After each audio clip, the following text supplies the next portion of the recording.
Cowboys rumors and news coming at you guys. I am Tom Downey. We'll dive right in, beginning with moving on from Michael Gallup in the future. That's what Inside the Stars swears is going to happen. Let's all pump the brakes a little bit on that one. 2 stars, because who actually knows anything about what the future holds for Michael Gallup? That article claimed there's no way the Cowboys would offer him $10 million per year. Take that option off the table. It's not going to happen. Are we sure about that?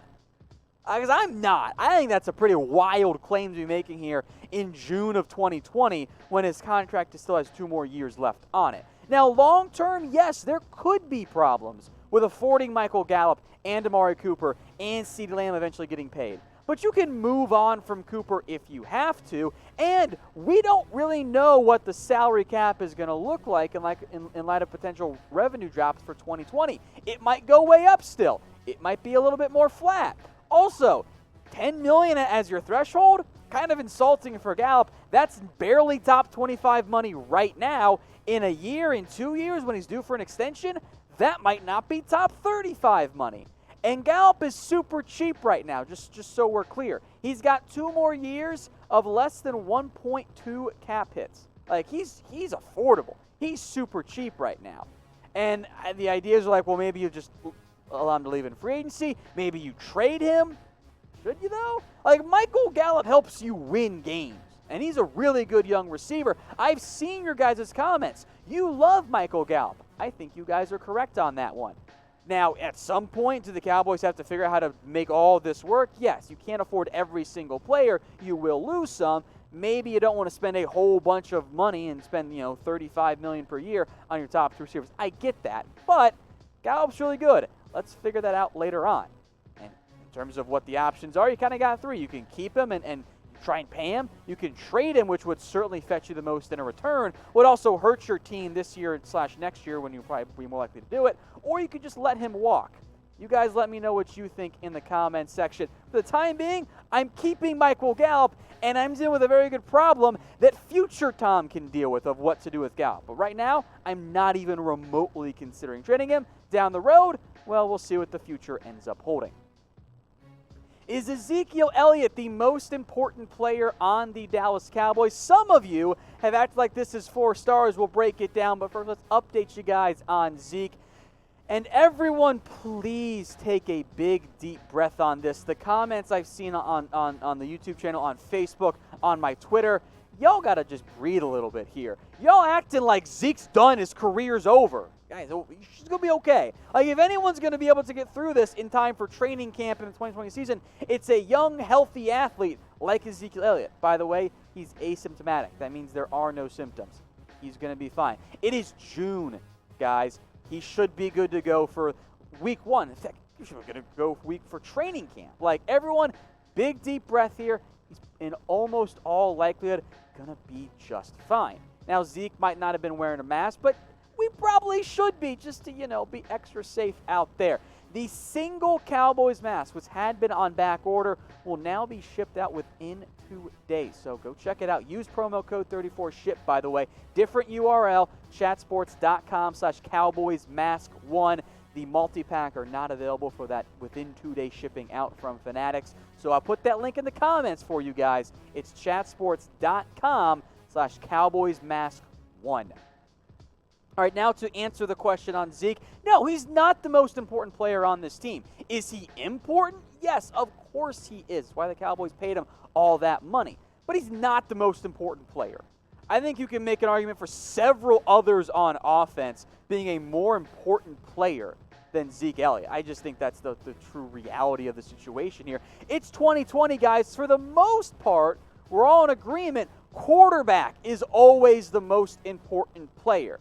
I'm not convinced Zeke is even the best player on this Cowboys team, although I think be inside that discussion there. There's a reason quarterbacks get paid all that money. Now, I'm not saying this to hate on Zeke or anything. He remains at least, I think, a top 5 back in the NFL, probably closer to number 1 than he is to number 5 on that list. I think the most important player on this Cowboys team is Dak Prescott, and that's just partially because of the nature of the position. If the quarterback plays great, he gets the credit. If the team plays poorly, despite the quarterback playing great, quarterback gets the blame. That's just how things work, fair or not. But let me know what you guys think in the comments section, who the most important Cowboys player is. Let's move on now to one Randy Gregory. Is the lack of news, updates, anything around him worrisome? Yeah, I'm inclined to agree with this. Now, it's not 4 stars because this is just a different offseason that we're in, so I'll give it 3 here. But the news, the updates around Gregory's reinstatement, they've been borderline non-existent. We'll break down like the whole 3-4 months timeline that we have so far. Now, remember, Gregory reportedly applied for reinstatement back in March. Meanwhile, Aldon Smith, well, he's already been reinstated by the NFL, and the immediate questions after Aldon was, where's Randy? I told you guys my guess was like early mid-June. We're past that. Now, ESPN reported that Gregory filed for NFL reinstatement back on March 22nd. Now, maybe that was the exact date of it. Maybe it was a little bit earlier. Regardless, though, May 21st is it's less of a hard and fast rule, almost more of a general suggestion guideline for the NFL of within 60 days of applying for reinstatement, the NFL's got to get back with you. Got to make a decision there. Stephen Jones said he wasn't sure if Gregory had met with Goodell. He's not supposed to know, by the way, because you're not supposed to have contact between the organization and the team while a player is suspended. I think part of the reason why you might have a delay, speculative-wise, is that, look, it's been a weird offseason. The NFL's got a lot more important stuff to figure out in terms of when camps are, what the season's going to look like. Will there be delays than meeting with Gregory? And in most cases, Goodell wants to meet in person with the suspended players. Traveling's a little bit tougher than it normally is. Those are all possible reasons there. But it is weird, and I think it is a bit concerning given what happened last year. Because remember, there were reports Gregory had applied for reinstatement, and then we heard nothing about it, and his camp went radio silent. So it is worrisome to me. And this is why I have said this for a while, guys, specifically in relation to Randy Gregory. I will wait until I see it before I assume it is a done deal. We've played that game before. Hasn't turned out that well. You're making me pick one? Yeah, I think Gregory gets reinstated because, well, Aldon Smith got reinstated. But you just never know, right? That's why it's the 3 stars. That's why it's a wait-and-see moment, and why we've always put the asterisk on his name on the depth chart. Because until it's official, it's not official, you know? All right, over to Tyrone Crawford now. Can you not afford to pay him $9.1 million? I very much get this mindset. In a bubble, the answer is no. But what's going to happen with Randy Gregory, right? I'm going to give it 3 stars here. I still think the best solution is a pay cut.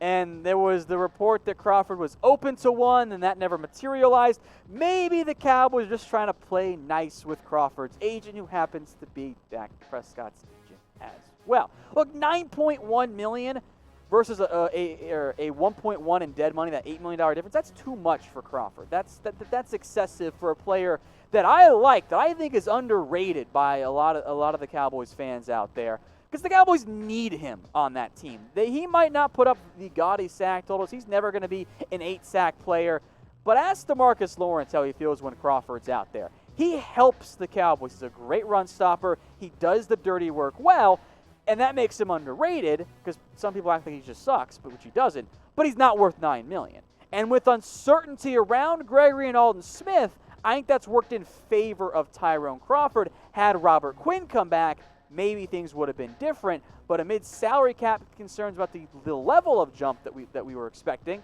it's a discussion I think the Cowboys at some point, at least internally, need to have before the season.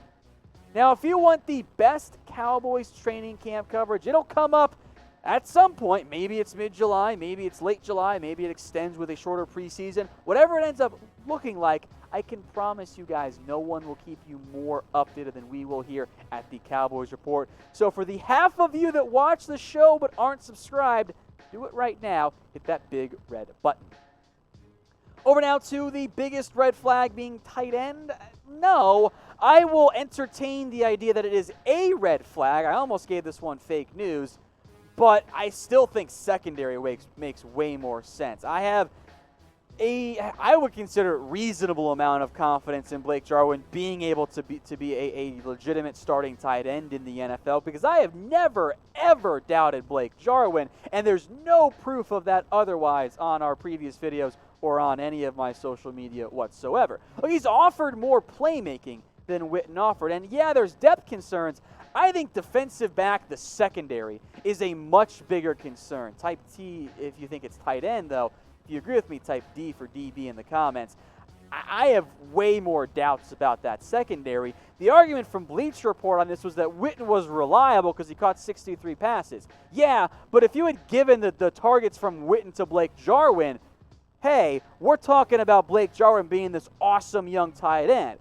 First off, never forget, and I will always remind everyone of this, that the Cowboys told you that Witten was going to play 25 snaps a game, and then he played over double that because that never made sense and was a bold-faced lie from the Cowboys organization. I am excited about seeing what Blake Jarwin has to do, but I am worried about that depth. If Jarwin goes down, Dalton Schultz and Blake Bell, I don't think they're getting the job done. Sean McCune can block pretty well. They're decent blocking tight ends. So, yeah, I think if Jarwin gets hurt, I am happy to have that discussion. Depth is a problem there, but it's not the biggest red flag there.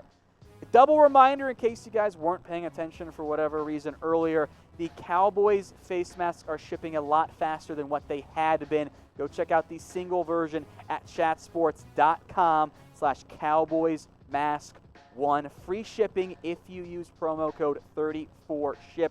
There was a pretty long wait for these. Now those single ones, they'll ship out to you in 2 days, so go check it out.